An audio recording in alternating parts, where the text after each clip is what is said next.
야곱은 형과 헤어진 뒤 가나안 땅으로 들어와 이동하기 시작합니다.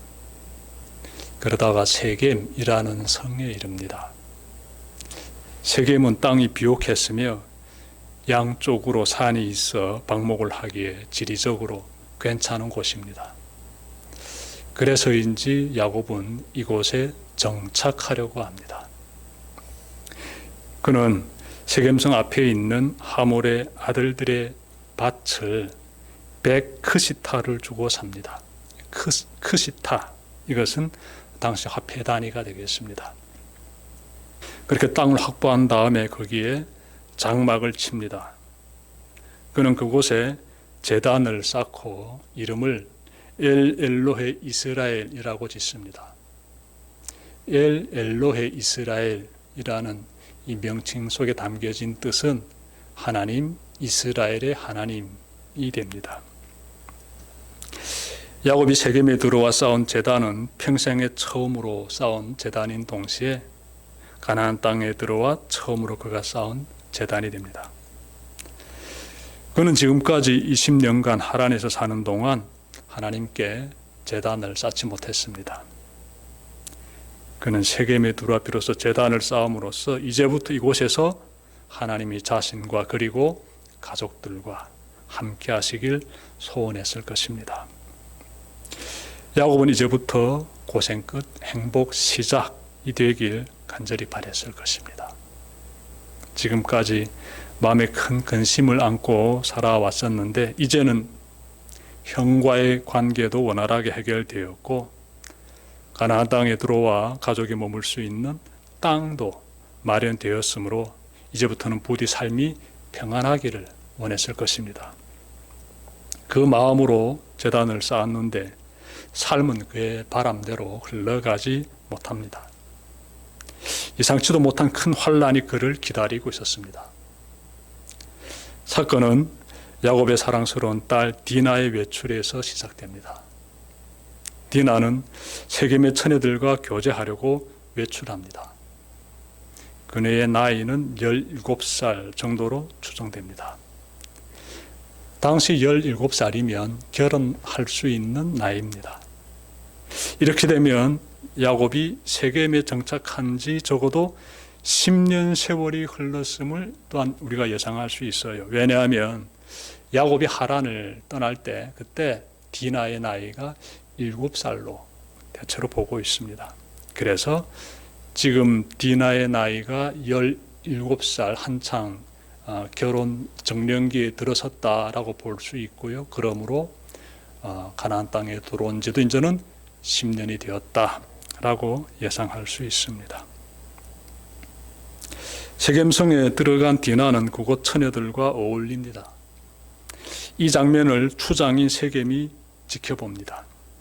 그는 디나에 대한 흑심을 품게 돼요. 그는 디나를 조용한 곳으로 유인한 뒤 강간을 저지릅니다. 성폭행이에요. 그 뒤 디나를 아내로 맞이하려고 합니다. 이를 위해 아버지인 하몰의 도움을 받고자 합니다.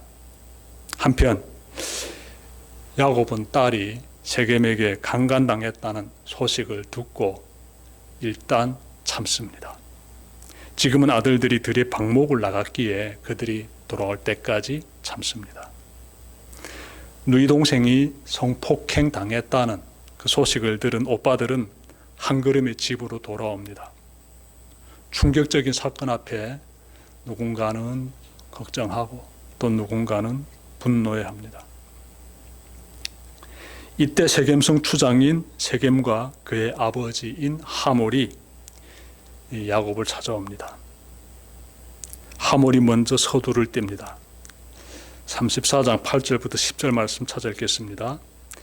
내 아들 세겜이 마음으로 너희 딸을 연연하여 하니 원하건대 그를 세겜에게 주어 아내로 삼게 하라. 너희가 우리와 통혼하여 너희 딸을 우리에게 주며 우리 딸을 너희가 데리고 가고 너희가 우리와 함께 거주하되 땅이 너희 앞에 있으니 여기 머물러 매매하며 여기서 기업을 얻으라. 아버지가 말을 끝내자 아들인 세겜이 이어서 이렇게 말합니다. 11절부터 12절인데요. 나로 너희에게 은혜를 입게 하라. 너희가 내게 말하는 것은 내가 다 주리니 이 소녀만 내게 주어 아내가 되게 하라. 아무리 큰 혼수와 예물을 청할지라도 너희가 내게 말한 대로 주리라. 여러분, 성폭행 가해자인 아버지 그 하몰을 보십시오. 그는 자기 아들이 디나를 좋아하니 세겜의 아내가 되게 하자고 부탁합니다. 그러면서 이 일을 계기로 당신의 아들들이 세겜의 딸들을 아내로 삼고 또 세겜 성의 남자들이 당신의 딸들을 아내로 삼게 하자고 말합니다. 하몰은 세겜 땅에서 우리와 함께 거주하자고 제안함으로써 말을 마쳤습니다. 이어서 세겜은 아버지 하몰의 제안에 더 보탭니다. 디나와 결혼시켜주면 아무리 큰 혼수와 예물을 청할지라도 주겠다고 약속합니다.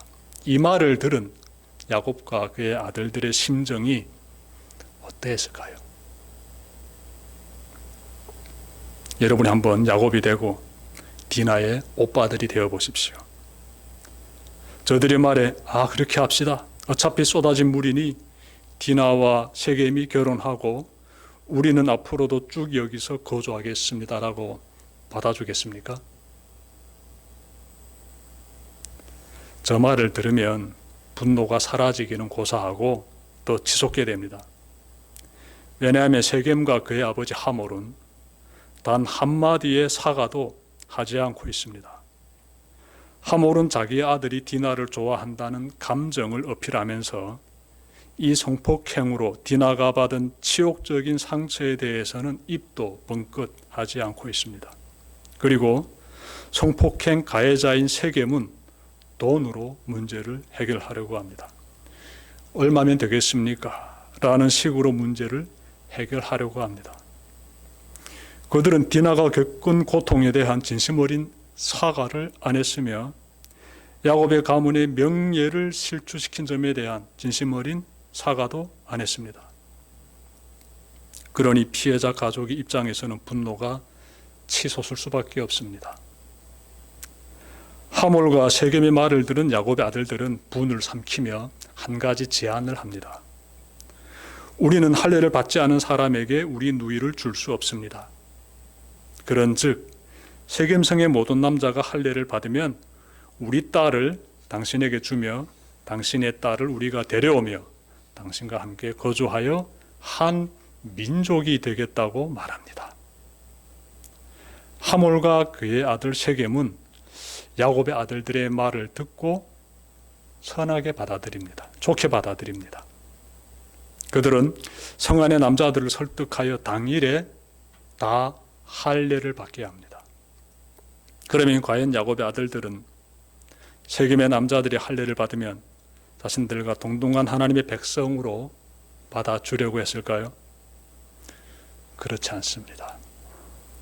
오늘 본문의 13절에서 알 수 있듯이 이것은 속임수였습니다. 그들은 세겜 남자들이 할례를 행하고 3일째 되는 날, 즉 통증 가운데 있는 그날의 세겜성을 공격합니다. 디나의 오빠들인 시므온과 레위는요, 하몰과 세겜을 비롯하여 성 안의 모든 남자를 칼로 죽이고 디나를 세겜의 집에서 데리고 나옵니다. 여기서 그치지 않습니다. 야곱의 여러 아들들이 세겜성을 노략합니다. 성 안의 아내들과 자녀들을 사로잡고 가축과 그리고 재물을 약탈합니다. 야곱은 두 아들이 저지른 대학살과 나머지 아들들이 저지른 강탈 행위를 뒤늦게 알게 됩니다. 그는 분노하고 아들들을 책망합니다. 그리고 큰 두려움에 빠집니다. 아들들의 만행을 가나안의 다른 민족들이 알게 되면 가만히 있지 않을 것이기 때문입니다. 필경 그들이 힘을 모아 공격할 것이며 그러면 자기 가문은 멸절될 것이기 때문에 두려워합니다. 여기까지가 창세기 34장의 이야기입니다. 다음 주 수요일에 이어지는 내용을 전해드리겠습니다. 여러분, 야곱의 딸 디나가 성폭행 당한 사건에서 시작이 되어 야곱의 아들들이 취한 잔인한 복수까지 보면서 어떤 생각이 듭니까? 이 사건이 우리에게 주는 교훈은 무엇일까요? 이 사건의 가장 큰 책임은 누구에게 있을까요? 이제부터 이런 부분들을 살펴봄으로써 이 사건을 통해 우리에게 주시는 하나님의 뜻을 잘 깨달으시길 바랍니다. 이 사건의 가장 큰 책임은 야곱에게 있습니다. 그는 세 가지 잘못을 저질렀습니다. 첫째로, 그는 세겜이 아닌 베델로 이동하여 그곳에 정착했어야 합니다. 야곱은 형의 복수를 피해 하란으로 도망치던 날 밤 꿈에서 천상에 계시는 하나님을 보았습니다. 잠에서 깬 그는 이곳은 하나님의 집이라며 이름을 베델이라고 짓습니다. 그리고 자기가 베고자 한 돌을 가져다 기둥을 세우고 그 위에 기름을 붓고 하나님께 이렇게 서원했습니다. 창세기 28장 20절부터 22절 제가 받아듣겠습니다. 하나님이 나와 함께 계셔서 내가 가는 이 길에서 나를 지키시고 먹을 떡과 입을 옷을 주시어 내가 평안히 아버지의 집으로 돌아가게 하시오면 여호와께서 나의 하나님이 되실 것이요 내가 기둥으로 세운 이 돌이 하나님의 집이 될 것이요 하나님께서 내게 주신 모든 것에서 10분의 1을 내가 반드시 하나님께 드리겠나이다. 야곱이 하나님께 드린 소원이었어요. 그러므로 하나님의 도우심으로 하란에서 가나안 땅까지 무사히 돌아왔다면 어디부터 찾아가 제단을 쌓고 정착해야 합니까?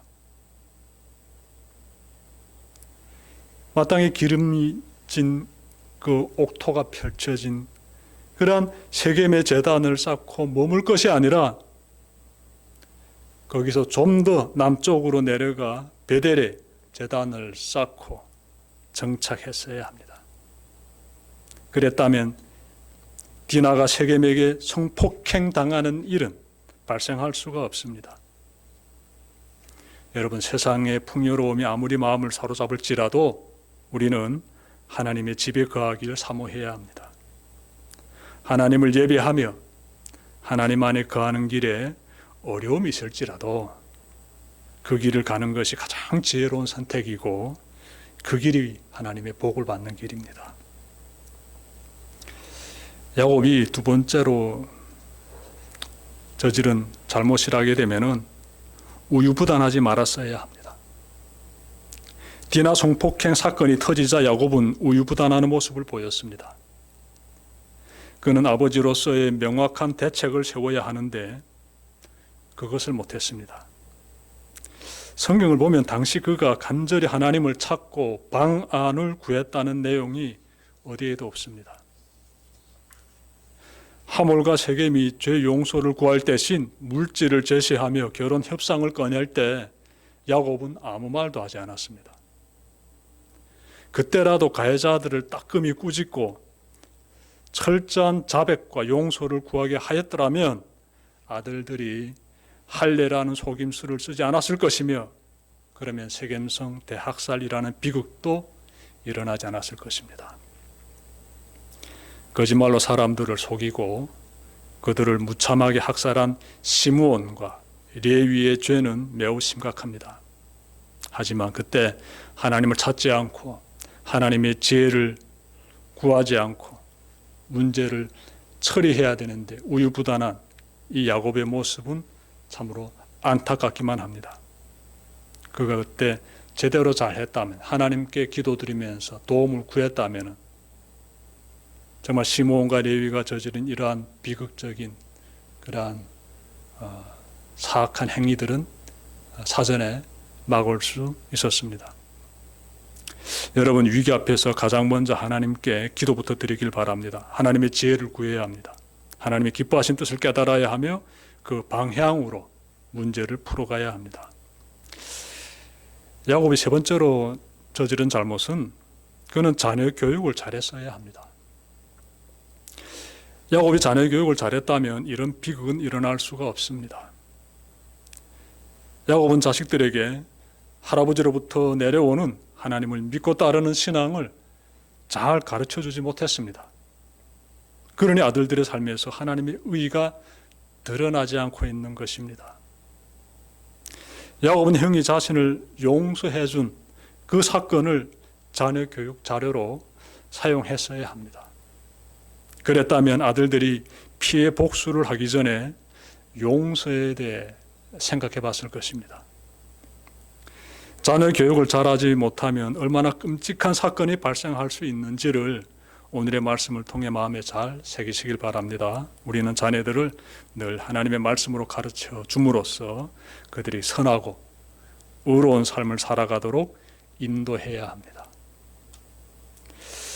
자, 이번에는 하몰과 세겜 두 사람의 모습에서 우리는 어떤 교훈을 얻어야 하는지 좀 살펴봅시다. 이 두 사람은 자신들의 죄를 돈으로 해결하려고 했습니다.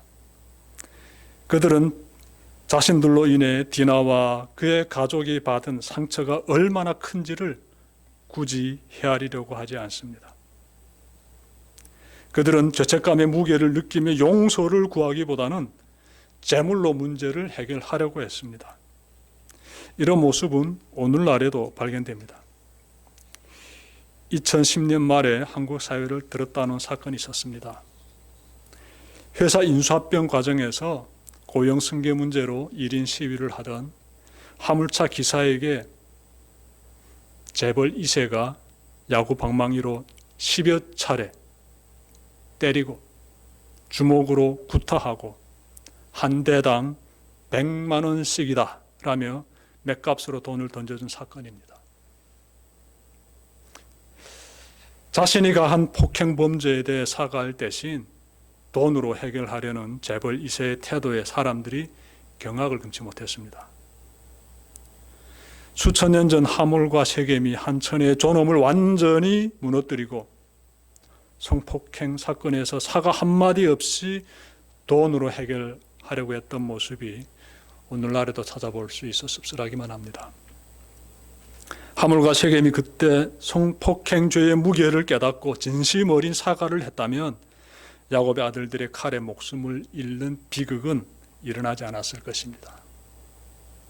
이 사건을 거울 삼아 여러분이 누군가에게 피해를 입혔다면 진심으로 사과부터 하시길 바랍니다. 그리고 그에 따른 보상도 잘 하시길 바랍니다. 지금까지 창세기 34장에 기록된 성폭행 사건과 이것을 해결하려는 사람들의 대처 방법과 그리고 그것으로 인해 피바다가 되어버린 복수의 현장을 전해드렸습니다. 정리하면 이 모든 사건의 책임은 야곱에게 있었습니다. 우선 그는 하나님의 집이라고 이름을 지은 베델로 찾아가 정착했더라면 이와 같은 비극은 일어나지 않았습니다. 다음으로 사건이 터졌을 때 하나님께 기도드리고 지혜를 구한 후 가해자들을 따끔히 책망하고 사과를 받아냈다면 사건이 이렇게까지 잔인하게 확산되지 않았을 것입니다. 역시 가장이고 지도자인 야곱의 잘못이 큽니다. 끝으로 자녀들을 하나님의 말씀으로 잘 양육했다면 이와 같은 대참사는 막을 수 있었을 것입니다. 이 사건을 보며 가해자들의 진심 어린 회개가 없는 협상이 잔인한 복수로 이어질 수 있음을 깊이 생각하지 않을 수 없습니다. 오늘 말씀 마음에 잘 새기고 남은 한 주도 하나님의 뜻을 따라 행하며 하나님과 동행하는 여러분들의 귀한 삶이 되기를 주님의 이름으로 축원합니다. 기도드립시다.